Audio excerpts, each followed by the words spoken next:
So mayroon tayong winiringan. So ganito ang paraan ko sa pag-wiring. So salamat sa lahat ng panonood sa video ko. So maraming salamat po sa inyong lahat sa patuloy niyong panonood.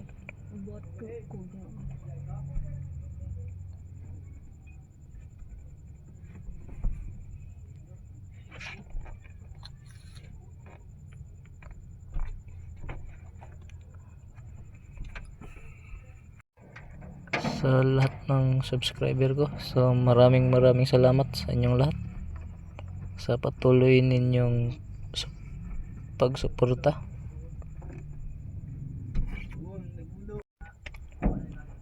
At sa mga baguhan, so maraming salamat sa panonood ninyo. Para sa inyo to, sana matuto kayo.